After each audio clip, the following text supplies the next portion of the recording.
আসসালামু আলাইকুম রহমতুল্লাহি ওয়া বারাকাতুহু। বিসমিল্লাহির রহমানির রহিম। আলহামদুলিল্লাহ ওয়াসসালাতু ওয়াসসালামু আলা রাসূলিল্লাহ আম্মা বা'দ। প্রাণপ্রিয় উপস্থিতি, সম্মানিত সাথী বন্ধুগণ, আজকে আমরা যে বিষয়টি নিয়ে আলোচনা করব ইনশাআল্লাহ সেটি হচ্ছে ওযু করার পরে আমাদের কি করণীয় এবং ওযু সংক্রান্ত আরও কিছু জরুরি বিষয়। প্রিয় বন্ধুগণ, আল্লাহ নবী সাল্লাল্লাহু আলাইহি ওয়াসাল্লাম বলেছেন, যে ব্যক্তি ওযু শেষ করার পরে পড়বে তার জন্য জান্নাতের 8টা দরজাই খুলে দেওয়া হবে। সে যে কোনো দরজা দিয়ে জান্নাতে প্রবেশ করতে পারবে। সুবহানাল্লাহ। মানে ওযু করলেন, আপনি ওযু শেষ করার পরে একটা দোয়া পাঠ করলেন, এতে রব্বুল আলামিন এতটাই সন্তুষ্ট হন যে এর মাধ্যমে আল্লাহ সুবহানাহু ওয়া তাআলা আপনার জন্য জান্নাতের 8টা দরজা খুলে দেন। সুবহানাল্লাহ, আল্লাহু আকবার। এভাবে যদি 5 ওয়াক্ত আপনি নামাজের জন্য ওযু করেন আর প্রতিবার যদি ওযু করার পরে আল্লাহ তাআলা আপনার জন্য জান্নাতের দরজাগুলোকে উন্মুক্ত করে দেন, খুলে দেন, তাহলে তো এর থেকে বড় প্রাপ্তি আমাদের জীবনে আর কি হতে পারে যে আমরা এই দোয়াটা পড়লাম, এর মাধ্যমে রব্বুল আলামিন আমাকে জান্নাতে প্রবেশের জন্য দরজাগুলোকে উন্মুক্ত করে দিলেন। তাহলে নামাজ পড়লে কি ফজিলত হবে এবার বুঝেন। ওযু করলে যদি এত মর্যাদা, তাহলে নামাজের কি মর্যাদা হতে পারে। সুবহানাল্লাহ। তো যাই হোক প্রিয় বন্ধু, আমরা দোয়াটা একটু সবাই পড়ি। ওযু শেষ করার পরে কোন দোয়া পড়বো? এটা পড়বো, আশহাদু আল্লা ইলাহা ইল্লাল্লাহু ওয়াহদাহু লা শারীকা লাহু ওয়া আশহাদু আন্না মুহাম্মাদান আবদুহু ওয়া রাসূলুহু। তো এটা অর্থ কি? আমি সাক্ষ্য দিচ্ছি যে আল্লাহ ছাড়া সত্য কোনো উপাস্য বা মাবুদ নাই, যিনি একক, যার কোনো শরীক নাই, এবং আমি আরো সাক্ষ্য দিচ্ছি যে মুহাম্মদ সাল্লাল্লাহু আলাইহি ওয়াসাল্লাম আল্লাহর বান্দা এবং তার রাসূল। এই দোয়াটা পড়ার ক্ষেত্রে আমরা যেই ভুলটা করে থাকি বা অনেক মানুষকে আমরা করতে দেখি, সেটা হচ্ছে অনেকেই এই দোয়াটা পড়ে কিন্তু আসমানের দিকে তাকিয়ে শাহাদাত আঙ্গুলি ইশারা করে। মূলত এই মর্মে কোনো হাদিস বিশুদ্ধ সূত্রে প্রমাণিত হয়নি, অতএব এই কাজটি করা যাবে না। এটি হচ্ছে একটি বিদআতি কাজ, অতএব এমনটি করা যাবে না, এমনটি করবেন না। শুধুমাত্র সাধারণভাবে পড়ার কথা এসেছে। আপনি যদি সাধারণভাবেই পড়েন তবেই আল্লাহ সুবহানাহু ওয়া তাআলা সেই মর্যাদা দিবেন যেটা হাদিসে এসেছে, যে আল্লাহ সুবহানাহু ওয়া তাআলা তার জন্য জান্নাতের 8টা দরজা উন্মুক্ত করে দিবেন। সুবহানাল্লাহ ওয়া বিহামদিহি। প্রিয় সাথী বন্ধুগণ, এরপরে আরেকটা দোয়া আছে যেটা আমাদের পড়া উচিত, সেটা হচ্ছে আল্লাহুম্মা জাআলনি মিনাত তাওয়াবিনা ওয়া জাআলনি মিনাল মুতাতাহহিরিন। এটা হচ্ছে দ্বিতীয় দোয়া। আমরা দোয়াটা একসাথে পড়ি, আল্লাহুম্মা জাআলনি মিনাত তাওয়াবিনা আল্লাহুম্মা জাআলনি মিনাত তাওয়াবিনা ওয়া জাআলনি মিনাল মুতাতাহহিরিন। আবারও পড়েন, আল্লাহুম্মা জাআলনি মিনাত তাওয়াবিনা ওয়া জাআলনি মিনাল মুতাতাহহিরিন। এটা হচ্ছে দ্বিতীয় দোয়া। ওযু শেষ করার পরে আমরা এই দোয়াটাও পড়তে পারি অথবা উভয় দোয়াই পড়তে পারি, কোনো সমস্যা নাই। অর্থটা কি? অর্থ হচ্ছে যে আল্লাহুম্মা জাআলনি মিনাত তাওয়াবিন, হে আল্লাহ আপনি আমাকে তওবাকারীদের অন্তর্ভুক্ত করে দিন এবং আমাকে পাক পবিত্রদের অন্তর্ভুক্ত করে দিন। সুবহানাল্লাহ।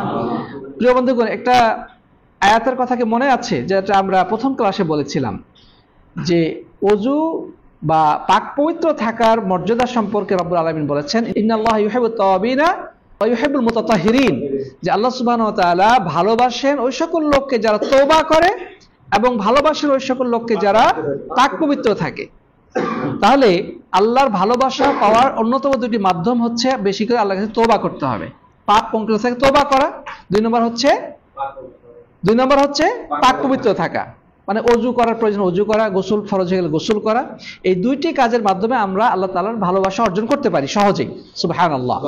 তো এই দোয়াটাতে মূলত ওই দুইটা জিনিসের জন্য দোয়া করা হচ্ছে, যে হে আল্লাহ আপনি আমাকে তওবাকারীদের অন্তর্ভুক্ত করে দিন এবং আমাকে পাক পবিত্রদের অন্তর্ভুক্ত করে দিন। তাহলে প্রিয় বন্ধুগণ, আমরা দ্বিতীয় দোয়াটা পেলাম।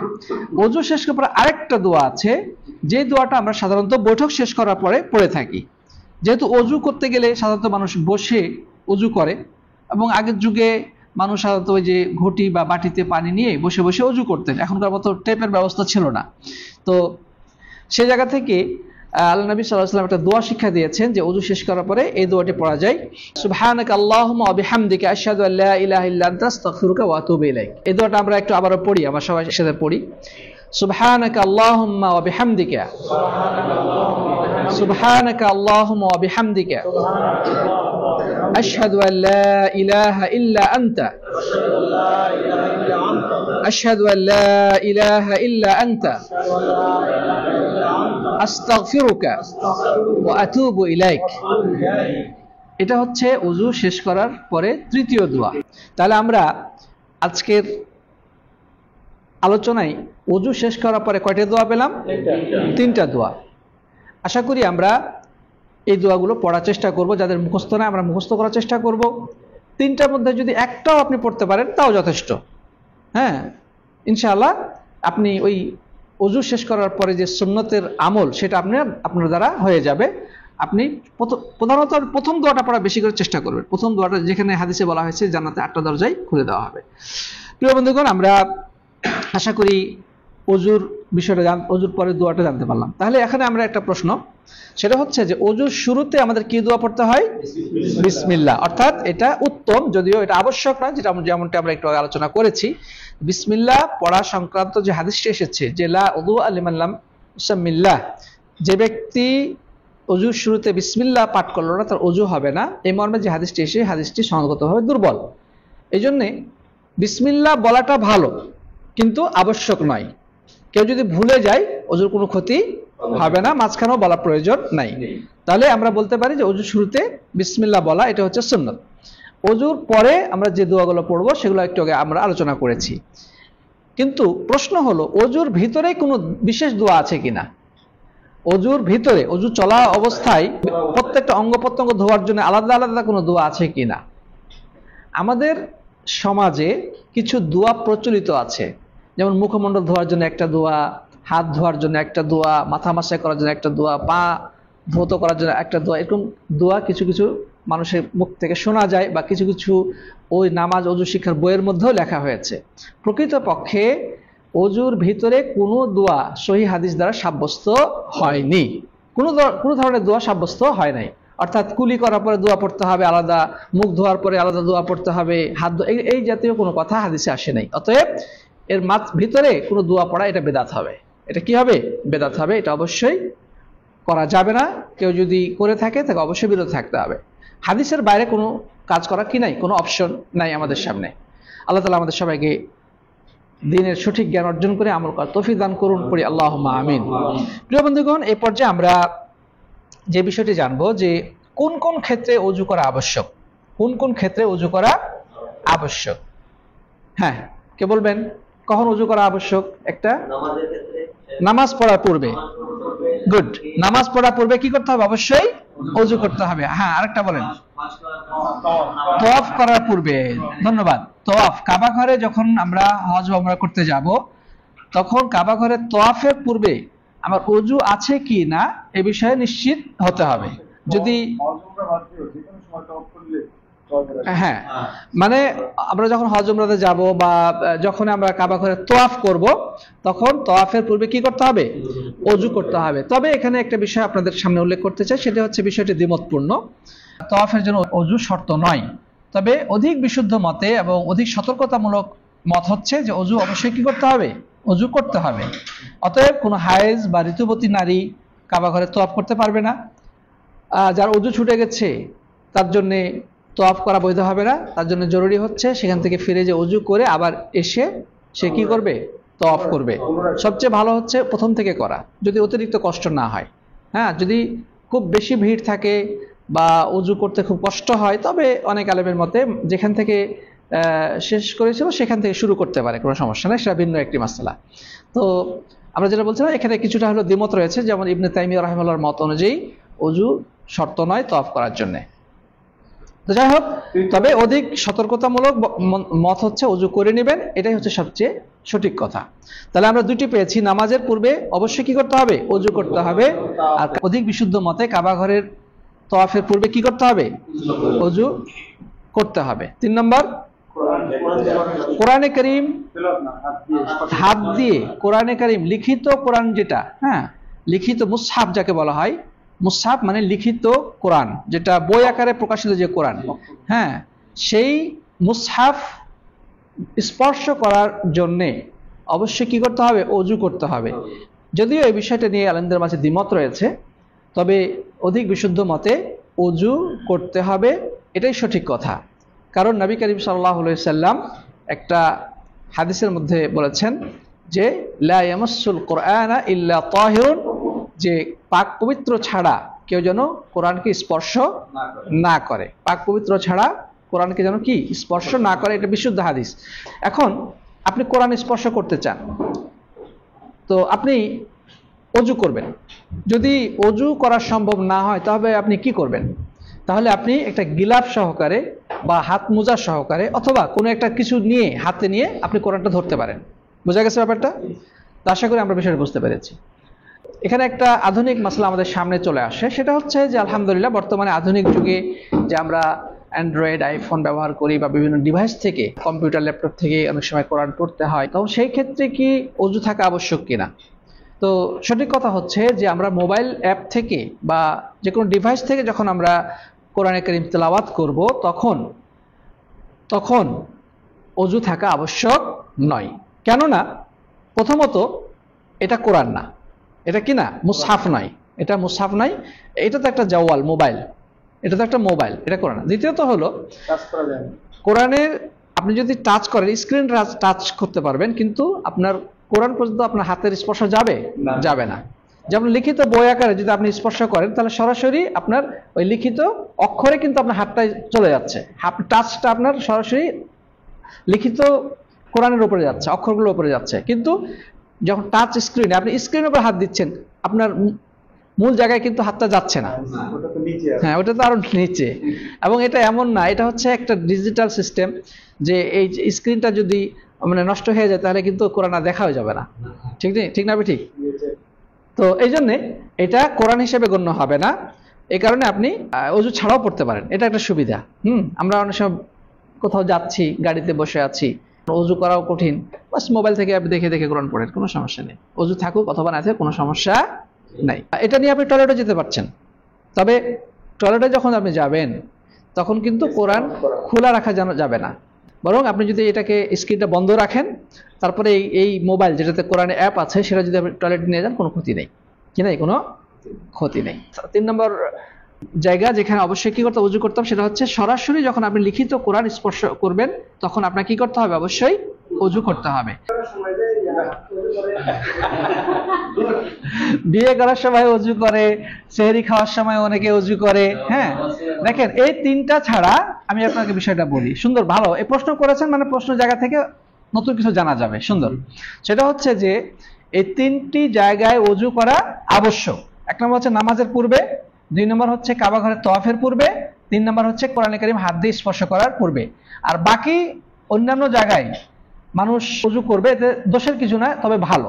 হ্যাঁ, এটা আবশ্যক না। যেমন সেহরি খাওয়ার পূর্বে, ভোর রাত্রে আমরা যখন সেহরি খাই, অনেকে অজু করে তারপরে সেহরি খেতে বসে, ভালো, কোনো সমস্যা নেই। তবে কেউ যদি অজু ছাড়াই সেহরি খায়, কোনো সমস্যা নাই। আপনি বলছেন বিয়ে করতে বসে বর্ষায় অজু করে আসে, এটা আবশ্যক না, ঠিক আছে? এটার সাথে অজুর কোনো সম্পর্ক নাই। হ্যাঁ, ঘুমাতে যাওয়ার আগে অজু করার গুরুত্ব রয়েছে। আল্লাহর নবী সাল্লাল্লাহু আলাইহি ওয়াসাল্লাম ঘুমাতে যাওয়ার পূর্বে অজু করার নির্দেশনা দিয়েছেন, অতএব আমাদের ঘুমাতে যাওয়ার পূর্বে অজু করা উত্তম। তাছাড়া যখনই অজু চলে যাবে তখনই আবার অজু করে নেওয়া, এটা উত্তম। ঈমানের পরিচয় বহন করে যে সবসময় অজু অবস্থায় থাকে। আর একটা মানুষ যখন সবসময় অজু অবস্থায় থাকে, স্বাভাবিকভাবেই তার ভিতরটা পবিত্র থাকে, তার মনটাও পবিত্র থাকে, এবং নামাজের সময় হয়ে গেল আলাদাভাবে তাকে টেনশন ফিল করতে হবে না, আমাকে অজু করতে হবে, ভিড়ে হুড়াহুড়ি করে অনেক সময় অজু করার পরিবেশ থাকে না বা অনেক ধরনের সমস্যা হয়। আপনি ডাইরেক্ট নামাজ পড়ে ফেলতে পারেন, মনে চাইলো যে কোনো জায়গায় দাঁড়িয়ে আপনি 2 রাকাত নফল পড়ে ফেলতে পারেন, ঠিক আছে কিনা? তার মানে সবসময় অজু থাকার অনেক ফজিলত আছে। এই জন্য আমাদের চেষ্টা করতে হবে যে যখনই আমাদের অজু ভেঙে যাবে, টয়লেট ছেড়ে আসবো, সাথে সাথে অজুটা করে নেবে। আরব দেশের লোকেরা সাধারণত এই আমলটা করে থাকে, যখনই টয়লেট থেকে বের হবে দেখা যায় অজু করে নেয়, কিন্তু আমাদের দেশে এই আমলটা খুব কম আছে। আচ্ছা, লাস্ট পয়েন্ট দিয়ে আমরা শেষ করতে চাই প্রিয় সাথী বন্ধুগণ। অজুর পূর্বে মেসওয়াক করা একটা বিষয় আমরা এর আগে কিছু আলোচনা করেছিলাম। তো এখন আমরা জানবো যে রাসূল করিম সাল্লাল্লাহু আলাইহি ওয়াসাল্লাম কোন কোন ক্ষেত্রে মেসওয়াক করতেন এবং মেসওয়াকের মর্যাদা কি, ফজিলত কি, আমরা এর আগে কিছু আলোচনা করেছিলাম। সংক্ষেপে এতটুকু বলতে চাই, রাসূল করিম সাল্লাল্লাহু আলাইহি ওয়াসাল্লাম বলেছেন, আস-সিওয়াকু মাতহারাতুল ফাম ওয়া মারদাতুল লিরাব।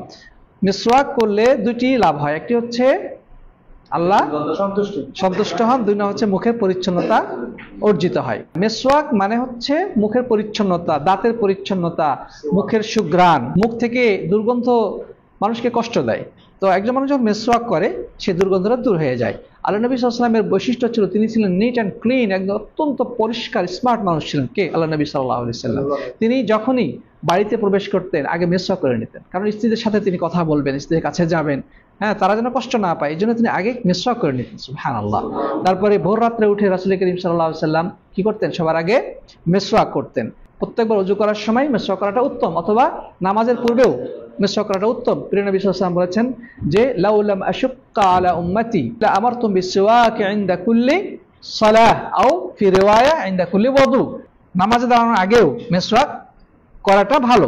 আমাদের সমাজে প্রচলিত আছে যে যদি মেসওয়াক করে ওযু করে নামাজ পড়া হয় তবে এটা 70 গুণ সওয়াব বেশি পাওয়া যায়। এই মর্মে যে হাদিসটি মানুষের মুখে প্রচলিত রয়েছে বা অনেকে বলে থাকে, মেসওয়াক করে যদি ওযু করেন এরপর নামাজ পড়েন তাহলে এই নামাজের সওয়াব 70 গুণ বৃদ্ধি পায়, এই হাদিসটা সহিহ না। এই হাদিসটা কি না? সহিহ না। অর্থাৎ মেসওয়াক করলে যে আপনার 70 গুণ বেড়ে যাবে সওয়াব, এটা ঠিক না। দিনের প্রথম এবং শেষ অংশে মেসওয়াক করাটা উত্তম। যাদের দাঁত নাই তারা কিভাবে মেসওয়াক করবে? দাঁত নাই তারা কিভাবে মেসওয়াক করবে? হ্যাঁ, এক্ষেত্রে সে যদি মেসওয়াকের নিয়তে হাত দিয়ে তার ভিতরের দাঁতের পাটি যেগুলো আছে এগুলোতে হাত বুলাই, সে সোয়াব পেয়ে যাবে, কারণ ইন্নামাল আমালু বিন্নিয়াত। আধুনিক যুগে যে ব্রাশ আছে সে ব্রাশ ব্যবহার করলে মেসওয়াকের সোয়াব পাওয়া যাবে কিনা, সঠিক কথা হচ্ছে যাবে। তবে গাছের ডাল, হ্যাঁ, যেমন আরেক গাছের ডাল বর্তমানে যেটা অ্যাভেলেবল সব জায়গাতে পাওয়া যায়, অথবা আমাদের যেমন নিমের ডাল ব্যবহার করে, অথবা যে কোনো গাছের ডাল দ্বারা মেসওয়াক করা হয়, যেটাকে দাঁতন করা হয়, এটা ভালো, কোনো ক্ষতি নেই, কারণ এর আলাদা কোনো খরচ, তেমন একটা খরচ হচ্ছে না, আর পকেটে বহনযোগ্য। আর আপনার ব্রাশ হলে আপনার টুথপেস্ট লাগবে, আবার ব্রাশের মধ্যে আবার যদি সফট না হয়, যদি একটু হার্ড হয় তাহলে অনেক সময় দাঁতের ক্ষতি করে, টুথপেস্ট যদি খারাপ হয় দাঁতের অনেক সময় ক্ষতি করে। তো এটা আলাদা। কেউ যদি ব্রাশ করে ইনশাআল্লাহ সে সোয়াবটা পেয়ে যাবে, মেসওয়াকের সোয়াব পেয়ে যাবে। তবে উত্তম হচ্ছে সেকে মেসওয়াক করা বা দাঁতন করা, যেটা আমাদের বাপ দাদারা করতেন। হ্যাঁ, তখনকার যুগে অত ব্রাশ ছিল না, এই যে দাঁতগুলো কিন্তু তাদের ভালো থাকতো, সুন্দর থাকতো, ঝকঝক তক করতো। আর আমরা এত ঘষাঘষি করতে তারপর লাল অংশ দূর হয় না, আল্লাহ মাফ করুন। তো সাথী বন্ধুগণ, আমরা কথা লম্বা করতে চাই না, আশা করি আজকে আলোচনা আমাদের জন্য যথেষ্ট হতে পারে। তাহলে আমরা আজকে কি জানলাম? ওযুর পূর্বের দোয়া এবং পরের দোয়া, বিশেষ করে ওযুর পরের যে দোয়াগুলো সেগুলো আমরা মুখস্থ করার চেষ্টা করব। তারপরে কোন কোন ক্ষেত্রে ওযু করা আবশ্যক সে বিষয়টা আমরা জেনেছি, এছাড়া অন্যান্য কোন কোন ক্ষেত্রে ওযু করা আবশ্যক না সেটা আমরা জেনেছি। তারপরে প্রিয় বন্ধুগণ, মেসওয়াক সম্পর্কে আমরা জেনেছি, রাসূল করিম সাল্লাল্লাহু আলাইহি ওয়াসাল্লাম কোন কোন ক্ষেত্রে মেসওয়াক করতেন বা মেসওয়াকের মর্যাদা কি। আল্লাহ তাআলা আমাদের সবাইকে দ্বীনের সঠিক জ্ঞান দান করুন এবং সেই আলোকে আমল করার তৌফিক দান করুন। আল্লাহুম্মা আমিন। জাযাকুমুল্লাহু খাইরান। হাদা ওয়া সাল্লাল্লাহু আলা নবিয়িনা মুহাম্মদ ওয়া আলা আলিহি ওয়া সাহবিহি আজমাইন।